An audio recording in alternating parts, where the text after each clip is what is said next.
आज जो मैं बात आप सबके सामने रखने वाला हूं वो एक तरह से एक बार फिर एक पॉलिटिकल पार्टी के दोहरे मापदंड का जीता जागता सबूत, जिससे जनता को परेशानी उठानी पड़ती है। मैं कोट कर रहा हूं, इस सरकार को कोई अधिकार नहीं कि कॉलेज, टेलीफोन और इंटरनेट बंद कर दे। इसे मैं मानता हूं कि ये भारत की आत्मा की बेइज्जती है। ये मैं नहीं कह रहा, ये राहुल गांधी जी ने 19 दिसंबर 2019 को ट्वीट करके लिखा है। This government has no right to shut down colleges, telephones and internet. To do so is an insult to India soul. Rajasthan में पिछले एक महीने में 4 बार इंटरनेट बंद करा गया। बार बार कांग्रेस के अधिवक्ता और कांग्रेस पार्टी के जो हाईकमान है वो सबका ध्यान आकर्षित करती है जम्मू कश्मीर की तरफ और उंगली उठाती है भारत सरकार के ऊपर कि वहां फ्रीडम ऑफ एक्सप्रेशन को रोका जा रहा है, इंटरनेट को बंद करा जा रहा है। लेकिन राजस्थान में क्या हो रहा है? क्या राजस्थान में आतंकी की घटनाएं हो रही हैं जो पिछले एक महीने के अंदर 4 बार इंटरनेट बंद करा गया? मैं आपको आंकड़ा देता हूं, जम्मू कश्मीर के अंदर 315 बार इंटरनेट बंद हुआ पिछले 10 साल के अंदर। राजस्थान के अंदर पिछले 10 साल के अंदर 78 बार इंटरनेट बंद हुआ। दूसरे स्थान पर है राजस्थान। और कारण, जम्मू कश्मीर में तो आतंकी घटनाएं हो रही हैं, उसको ध्यान में रखते हुए इंटरनेट बंद होता है। लेकिन राजस्थान में आतंकी घटनाएं नहीं हो रही। राजस्थान के अंदर युवाओं की परीक्षाएं हो रही हैं। ये कांग्रेस पार्टी एक ऐसी पार्टी है जो आतंक के खतरे से ऊपर युवाओं की परीक्षा का खतरा मानती है। This Congress party feels that terrorism is not so dreaded or so dangerous, but examinations of youth is much more dangerous than terrorism. तो इसलिए इंटरनेट बंद कर देती है। इस तरह के दोहरे मापदंड मैंने किसी एक व्यक्ति में आज तक नहीं देखे या उस व्यक्ति से चलने वाली किसी पार्टी में नहीं देखे जितने कांग्रेस में है। बाकी राज्यों में भी इम्तिहान होता है, एग्जामिनेशंस होते हैं। यूपी उससे भी बड़ा है, राजस्थान से बड़ा है साइज में, बिहार है, मध्य प्रदेश है, लेकिन वहां इंटरनेट बंद नहीं करा जाता। ये अपनी जो जिम्मेदारी है राज्य सरकार की, वो अपने कंधे से उतार कर जनता के ऊपर डालने वाली बात है कि कानून व्यवस्था के ऊपर किसके पास समय है राजस्थान सरकार में ध्यान देने का? उनको अपनी सत्ता की पड़ी है, अपनी कुर्सी बचाने की पड़ी है, अपनी अंदरूनी लड़ाई की पड़ी है। इसलिए एक सरल सॉल्यूशन निकाला जाए कि इंटरनेट बंद कर दो। और इंटरनेट बंद करने से क्या हो रहा है? आपकी सारा का सारा व्यापार ठप हो रहा है। आपकी मेडिकल सुविधाएं जो इंटरनेट पर हैं वो बंद हो रही हैं। बहुत से लोग वर्क फ्रॉम होम करते हैं, उनका काम पूरा का पूरा ठप हो जाता है। बैंकिंग सर्विसेज है, पैसे का ट्रांसफर है, बुकिंग्स हैं, रेल यातायात हो या हवाई यात्रा हो, सारा का सारा काम ठप हो जाता है। सिर्फ इसलिए क्योंकि राजस्थान में सरकार की जिम्मेदारी वाली जो पार्टी है वो अपनी जिम्मेदारी उठाने को तैयार ही नहीं है। दूसरे राज्यों से सीखना नहीं चाहते कि दूसरे राज्यों के अंदर किस तरह से इम्तिहान हो रहा है। मैं आपको दूसरे राज्यों के आंकड़े देता हूं कि 10 साल के अंदर यूपी में मात्र 29 बार इंटरनेट बंद हुआ है 10 साल में। हरियाणा में मात्र 17 बार इंटरनेट बंद हुआ है। पश्चिम बंगाल में 13 बार, गुजरात में 10 बार, बिहार और महाराष्ट्र में सिर्फ 11 बार। लेकिन राजस्थान के अंदर 78 टाइम्स इंटरनेट बंद हुआ है और 800 यूपी में, मैं एक बार फिर से दोहरा देता हूं, यूपी में 10 साल के दौरान मात्र 29 टाइम्स इंटरनेट बंद हुआ है। हरियाणा में मात्र 17 बार इंटरनेट बंद हुआ है।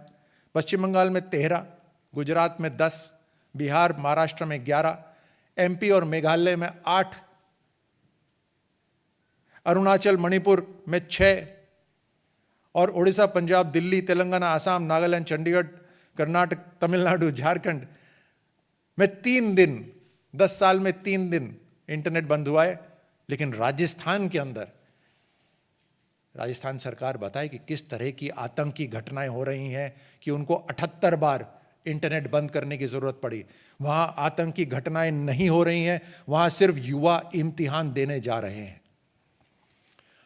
और राजस्थान सरकार कहती है कि हम ये इंटरनेट बंद कर रहे हैं ताकि पेपर लीक ना हो, इम्तिहान में नकल ना हो। लेकिन पिछले 1.5 साल के अंदर जो 5 इम्तिहान हुए, उन 5 के अंदर बड़े पैमाने पर नकल हुई है, बड़े पैमाने पर पेपर लीक हुआ है। और अगर आप अखबार की कटिंग्स को देखें तो आप देखेंगे कि कितने अधिकारियों को और कितने लोग जो अलग अलग जिम्मेदारियों के ऊपर हैं सरकार के या सरकार के इनडायरेक्टली, कितने लोगों को वहां बर्खास्त करा गया है। 20 से ज्यादा लोगों को तो पिछले इम्तिहान के अंदर बर्खास्त करा गया है वहां पर। आप पेपर अखबार की माने तो कहीं ना कहीं इसमें मिली भगत बताते हैं कांग्रेस पार्टी की। तो पेपर लीक का बहाना या इम्तिहान सही तरह हो उसके बहाने के चक्कर में राजस्थान के अंदर बार बार इंटरनेट बंद हो जाता है, क्योंकि सरकार अपनी जिम्मेदारी उठाने को तैयार नहीं है। वैक्सीनेशन का प्रोग्राम पे असर हो जाता है, डॉक्टरों के अपॉइंटमेंट, ऑनलाइन रिपोर्ट्स, कुछ भी, किसी भी चीज पे काम नहीं हो पाता। यहां तक कि मैं आपको बतलाऊं कि राजस्थान के अंदर अब जो जिम्मेदारी दी जा रही है कांग्रेस पार्टी द्वारा, चाहे वो मंत्री हो या विधायक हो, अलग अलग राज्यों में जो जिम्मेदारी दी जा रही है उससे एक अलग मिस गवर्नेंस शुरू हो गई है। डेंगू फैलता जा रहा है पूरे राजस्थान के अंदर, हजारों की तादाद में मृत्यु हो रही है। लेकिन वहां के जो स्वास्थ्य मंत्री हैं जिन्हें गुजरात की जिम्मेदारी दी है, वो दफ्तर तक नहीं आ रहे। वो स्वास्थ्य के ऊपर जो बैठकें होती हैं उसमें हिस्सा नहीं ले रहे, स्वास्थ्य के ऊपर उनका कोई ध्यान नहीं है। एक और मंत्री हैं वहां पर जिनको पंजाब की जिम्मेदारी दी है, सुनते हैं वो पिछले 1 महीने में मात्र 2 बार अपने दफ्तर आए हैं। फाइलों का अंबार उनके घर पर इकट्ठा हो गया है लेकिन उस पर दस्तखत नहीं हो रहे। और भी अलग अलग मंत्री हैं जिनको जिम्मेदारी दी गई है। अब क्या ये भी इनकी अंदरूनी लड़ाई का हिस्सा है? कांग्रेस के अंदर जो अंदरूनी लड़ाई, खींचतान जो चल रही है, जिसमें एक तरफ राजस्थान के मुख्यमंत्री खींच रहे हैं तो दूसरी तरफ हाईकमान से खींचतान हो रही है, तो क्या ये भी उसी के कारण है? लेकिन दिक्कत हमें यहां है, हमें कांग्रेस के अंदर क्या हो रहा है उसकी दिक्कत नहीं है, उसकी चिंता नहीं है। हमें चिंता इस बात की है कि इनकी अंदरूनी जद्दोजहद में, इनकी अंदरूनी पोजीशनिंग के अंदर, खींचतान के अंदर राजस्थान की जनता को पीड़ा सहनी पड़ रही है। चाहे वो स्वास्थ्य हो, चाहे लॉ एंड ऑर्डर हो, चाहे वो कोई भी विभाग हो, इन सभी कामों के अंदर राजस्थान की जनता को बहुत परेशानियां उठानी पड़ रही हैं। और आज जो 800 करोड़ रुपए का व्यापार के अंदर जो नुकसान हुआ है इंटरनेट बंद होने से, ये मात्र 1 महीने के अंदर, पिछले 1 महीने में जैसे मैंने आपको कहा कि 4 बार इंटरनेट बंद हुआ है, और अब एक और इम्तिहान होने वाला है। आरएएस का प्रिलिमिनरी परीक्षा होने वाली है, उसके लिए भी इंटरनेट बंद करने की राजस्थान में तैयारी हो गई है। 800 करोड़ रुपए का नुकसान हुआ है पिछले 4 महीने के अंदर ये जो इंटरनेट बंद हुआ है, और ना जाने और किस तरह की तकलीफें हुई होंगी लोगों को, जो ऑब्जेक्टिवली यहां पर हम आपके सामने नहीं रख सकते। लेकिन आप जानते हैं कि आज के समय जहां इंटरनेट हवा और पानी की तरह है, कितनी सारी जो सुविधाएं हैं वो इंटरनेट के ऊपर बेस्ड रहती है, कितना काम इंटरनेट पे बेस्ड रहता है। ये दोहरे मापदंड आप तक हम पहुंचाना चाहते थे, इसीलिए आज ये प्रेस कॉन्फ्रेंस करी और आपको यहाँ आकर प्रिंट और इलेक्ट्रॉनिक मीडिया को कवर करने के लिए आग्रह करा।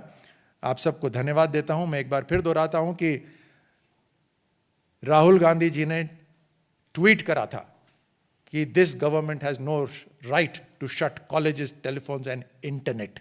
Then does it mean that Rajasthan government has the right to shut the internet even when there is no terrorist activity involved, even when there is no law and order issue involved, but just plain examinations for various recruitment examinations?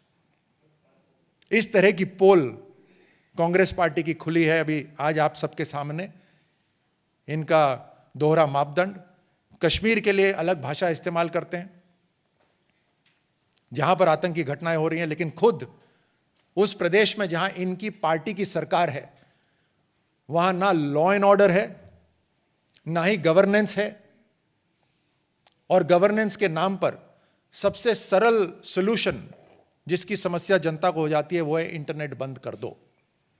Law and order में आप जानते हैं कि Rajasthan, unfortunately दुख के साथ कह रहा हूं मैं, कि राजस्थान नंबर 1 है पूरे देश के अंदर, पूरे राष्ट्र में महिलाओं के खिलाफ जो उत्पीड़न है, महिलाओं के खिलाफ जो क्राइम्स जो हो रहे हैं, उसमें राजस्थान नंबर 1 है। आए दिन घटनाएं होती हैं, लेकिन उसकी चिंता नहीं है राजस्थान सरकार को। राजस्थान सरकार को सिर्फ अपनी सत्ता की चिंता है और अपनी पार्टी किस तरह से बरगलाती है लोगों को, उसकी चिंता रहती है। धन्यवाद। और अगर आपके सवाल हों तो मैं ज़रूर उन्हें लेना चाहूँगा। किसी का प्रश्न कोई? जी बोलिए। Sir, now you talked about the double standard of the Congress Party. In 2013, there was serious blast in Gandhi Maidan in Patna. Now, then we saw that when Prime Minister Narendra Modi, then Prime Minister candidate, were addressing the Congress Party, the RJD, they came up and they attacked BJP and JDU, said that they questioned the timing of this blast, where 6 people died and many got injured. Now, after almost 7 to 8 years, NIA has convicted 9 people in that particular case. Now, do you think that people, specifically from the Congress Party and the RJD, who are raising questions at that particular time on the BJP on such a serious incident, they should come out and they should at least say sorry, they should clarify? Because sir, you have also been served in army. How do you think it affects the morale of our security forces, sir? Bharat में इस समय opportunist politicians अलग अलग विपक्ष party में साफ दिखाई देते हैं। कहीं पर भी किसी भी तरह की घटना हो, उस घटना को किस तरह से मोड़ तोड़ कर पेश करा जाए, उसमें वो विशेषज्ञ हैं। आपने जो अभी स्टेटमेंट कहा, वो स्टेटमेंट यही दिखाता है जो मैं कह रहा हूं। अभी भी हाल ही में कोई किसी एक्सीडेंट हुआ कहीं पर, मेरा एक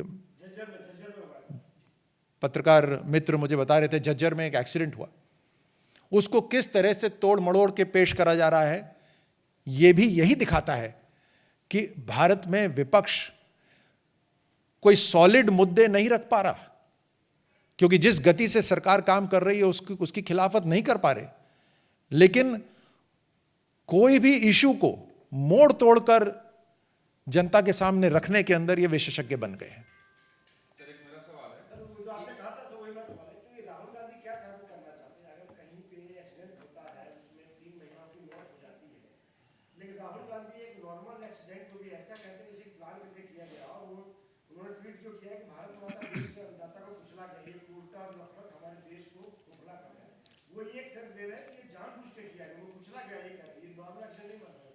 देखिए, सबसे पहले तो कोई विपक्ष के अंदर, वो भी एक बड़ी पार्टी जो रही हो, उसके अंदर एक बहुत ही महत्वपूर्ण व्यक्ति जिसके नाम से वो पार्टी चलती हो, जब उसकी नॉलेज इतनी शैलो हो जाती है तो दुख होता है, क्योंकि विपक्ष जरूरी है। विपक्ष किसी भी लोकतंत्र में जरूरी है। और राहुल गांधी के इस तरह के जो बयान आते हैं वो उनकी सोच की शैलोनेस दिखाता है। लोगों को भड़काएं, इस पे वो काम कर रहे हैं। इसमें न जाने कांग्रेस को क्या लाभ मिलने वाला है, क्या फायदा मिलने वाला है। लेकिन उनको लगता है एक ऐसी स्थिति के अंदर जहां पर उनके पास कोई सॉलिड मुद्दा नहीं है सरकार के खिलाफ, तो कम से कम देश के अंदर भड़काव शुरू करा जाए। इस तरह यही मैं समझता हूं, इससे ज्यादा कोई बड़ी बात नहीं है ये। Sir, poll strategist Prashant Kishore has praised BJP and said that the BJP will be ruling in the center for decades. But Rahul Gandhi, on the other hand, thinks that with time the Modi magic will disappear. How do you see this? प्रधानमंत्री मोदी जी की जो सरकार है उसका जो एक खास USP अगर मैं कहूं तो वो ये है कि जमीन से जुड़ी हुई सरकार है। लगातार फीडबैक आता है जमीन से, ग्रास रूट से, और उस फीडबैक से सरकार लगातार अपनी पॉलिसीज बनाती है या उसको मॉडिफाई करती है। तो इस तरह की जब सरकार रहती है, जो अभी तक जिस तरह की राजनीति भारत में चल रही थी उस राजनीति को चेंज कर दिया। जो वीआईपी कल्चर रहता था भारत के अंदर, उस वीआईपी कल्चर को चेंज कर दिया। हाल ही में मैं एक सर्वे देख रहा था जहां नौजवानों से पूछा जा रहा था और उसमें बहुत बड़ा फर्क नजर आया कि 10 साल पहले पॉलिटिशियंस की तरफ युवा क्या सोचते थे और आज की तारीख में पॉलिटिशियंस की तरफ युवा क्या सोचते हैं, उसमें बहुत बड़ा बदलाव एक पॉजिटिव रूप में आया। वो इसी कारण से आया है कि एक बदलती राजनीति का प्रतिनिधित्व या लीड प्रधानमंत्री मोदी जी कर रहे हैं। तो प्रशांत किशोर जी जो बात कह रहे हैं उससे पूरा देश सहमत है। प्रशांत किशोर जी कोई ऐसी बात नहीं कह रहे जिसको देश नहीं जानता है। लेकिन यह बात जरूर है कि राहुल गांधी न देश की आवाज कभी सुनते थे न आगे सुनेंगे। तो मुझे इसमें भी कोई आश्चर्य नहीं है कि राहुल गांधी जी इसमें भी अपनी एक दूसरी प्रतिक्रिया रखते हैं। सर, गोवा में सारे डेमोक्रेट्स जा रहे हैं। एक के बाद ममता बनर्जी भी गोवा में जा रही है और छोटे दलों के साथ वो अलायंस करने की बात तो पहले केजरीवाल की है। गोवा में क्या कहीं मुश्किलें देखते हैं पार्टी के लिए, क्योंकि अब मुकाबला काफी कई अलग अलग पार्टियों। नहीं, मुझे लगता है इसमें हमें कुछ खास कोई ऐसी चीज सोचने की जरूरत नहीं है। जहां पर चुनाव हो रहे हैं वहां सभी पॉलिटिकल पार्टीज को जाना चाहिए। हाँ, ये जरूर है कि कांग्रेस वहां बहुत कमजोर हो गई है, तो इसलिए तृणमूल वहां पर घुसपैठ कर रही है।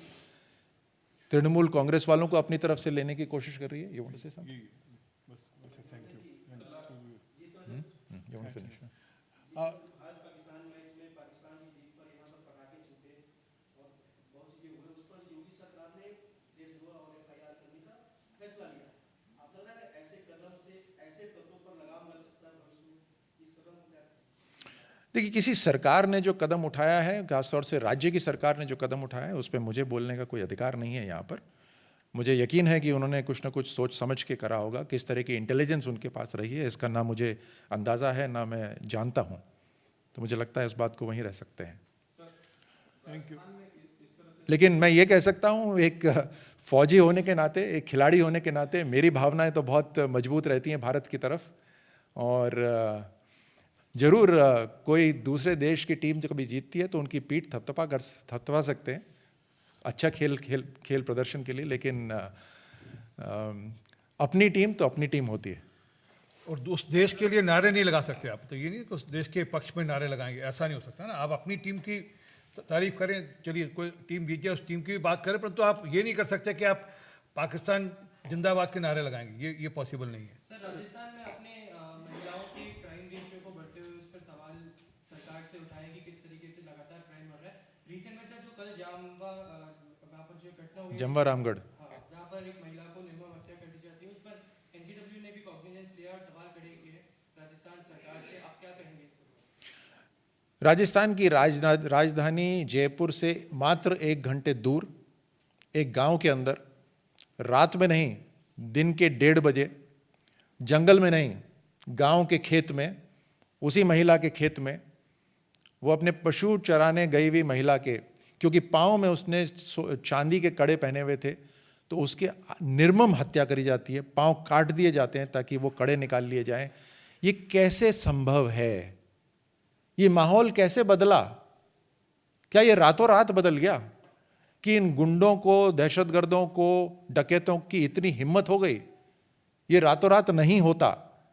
ये हिम्मत धीरे धीरे आती है, और ये हिम्मत जब आती है जब कानून की रक्षा, जनता की रक्षा, कानून की सुरक्षा करने वाले जब वहां हो ही नहीं उपस्थित, जब कानून की एक वैक्यूम हो जाए, तब ये गुंडे बढ़ जाते हैं, तब इनका हौसला बढ़ता है। इसीलिए मैं कह रहा हूं, कानून व्यवस्था जो बार बार राज्य सरकार कहती है कि हमने तो एफआईआर करा दिया, मतलब राज्य सरकार की जिम्मेदारी एक एफआईआर कराने से खत्म हो गई। तो एक ऑनलाइन सिस्टम शुरू कर देते ना, राज्य सरकार की क्या जरूरत थी? कहीं घटना हो तो ऑनलाइन आप एफआईआर कर दीजिए, राज्य सरकार की क्या जरूरत है? जनता की सुरक्षा की जो जिम्मेदारी थी वो उन्होंने बिल्कुल छोड़ दी है, क्योंकि उनको खुद की सुरक्षा की चिंता है। राज्य सरकार को खुद की चिंता है तो अपनी सुरक्षा करने में लगी हुई है वो, और वही करती रहेगी अगले जितना समय बचा हुआ है, अगर सरवाइव करी सरकार तो। Thank you. नमस्कार, मैं हूं मानक गुप्ता। अगर आपको हमारा ये वीडियो पसंद आया हो तो इसे लाइक और शेयर जरूर करें, और हां, हमें सब्सक्राइब और फॉलो करना ना भूलें, ताकि आप देश और दुनिया की कोई खबर मिस ना करें। तो जुड़े रहिए हमारे साथ और देखते रहिए न्यूज़ 24।